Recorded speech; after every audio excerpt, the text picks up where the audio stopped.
Maratoiak luzeak dira, baina ultralasterketa hauek, ultramaratoi hauek, oraindik luzeagoak, ez da? Bizkaba luzeagoak, bai.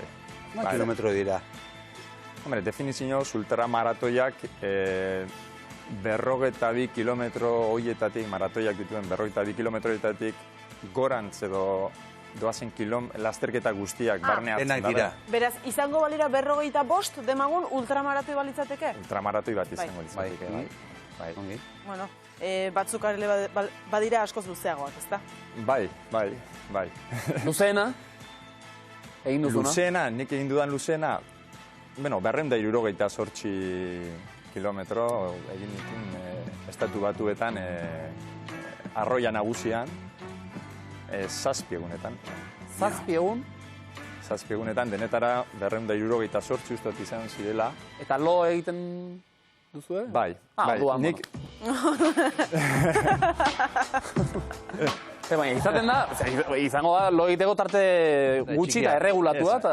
Bueno, nirea izatez ez da ultramaratoia, nik etapako lasterketak egiten ditut. Etapako lasterketa.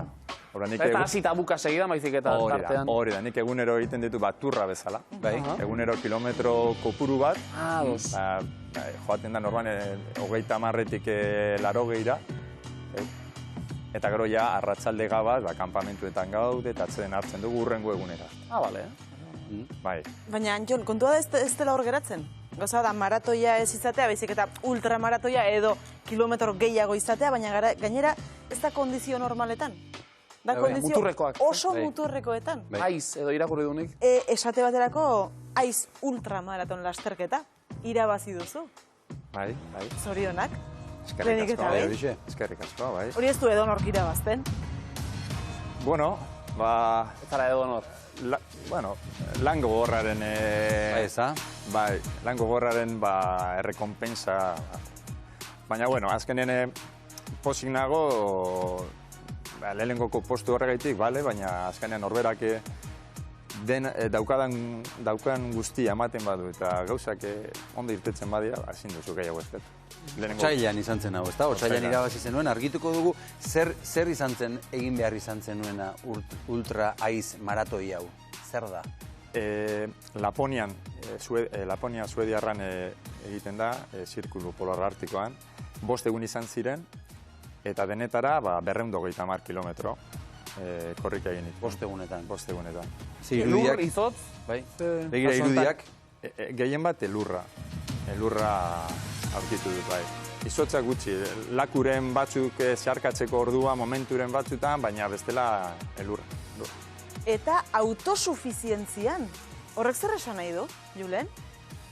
Autosufizientzian da, nik lehenengoko egunetik azken egunera baino, dena eraman behar dut nirekin 5, 6, 7, 8 egun horiek bizitzeko. Hau da, janaria, erropa guztia, makinatzen dut guztia. Aseratik, ja?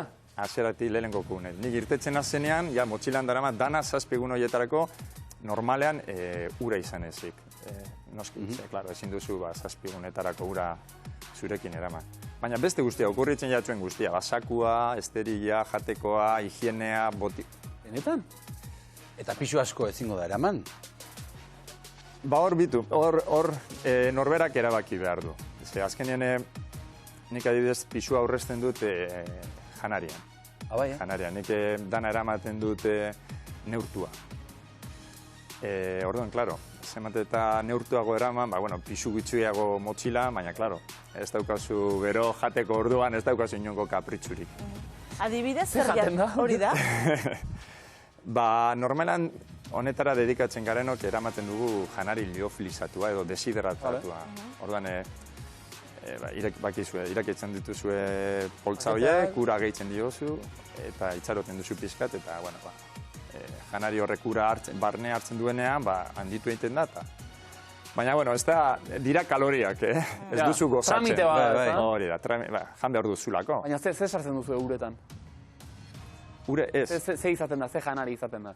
Daukazu denetarikoa merkatuan gaur egun. Frutak adibidez, ez edo? Fruta ez, adibidez espageti boloñesa. Horrela. Zago erromara joan berrik. Jakin izan badenu. Hobeto erromakoak, Bai, ez da? Espagetiak, horrela, deshidratatuta. Urak enduta daude, eta Orduan, irekitzen dituzu, ura irekitzen botatzen duzu, nahaztaten duzu pizkat, itxaroten duzu pare bat minutu, eta...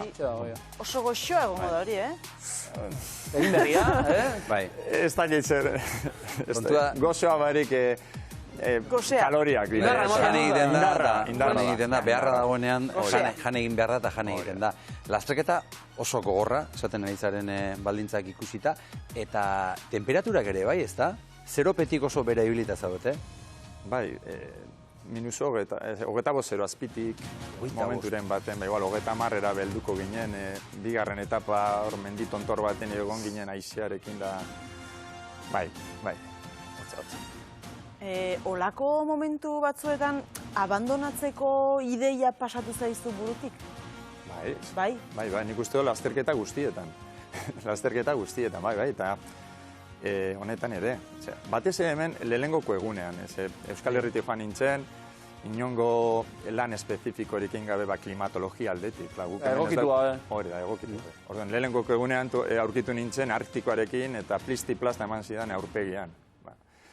Eta lehenengoko eguna egia zen nahiko kaotikoa izan zen. Ura izoztu jatan, espero nuena baino lehenago. Jateko barrita bat, atera eta 10 segundu erazpauzu harin jaten, izoztu egiten da. Netan? Ezin duzu jan. Lurra, jauzi nintzen, guantea, estukularrua galdu nuen. Dena gertatu jatan lehenengoko egunen, eta noskik, zebre buru esaten duzu. Ez egiten dut hemen, ez da? Ze demontre egiten dut hemen Artikoan, zetara etorri nahi. Baina, azkenin urteekin da esperientziarekin, ikasten duzu momentu horiek gestionetan ez. Eta hor dago, sekretua behar bada, ez da burua, ez da, psikologia hori, eta argi dago zuk hori oso ongi egin duzula, ze irabazi egin duzu? Bai, begira, oso gaizki hasi nuen sentsazio txarrekin lehenengoko egunean, eta gero, esperientziarekin edo, buelta ematea lortu nuen. Eta azkenen, oberantza joan nintzen, eta azkenen bukatu nuen, nahiko ongi.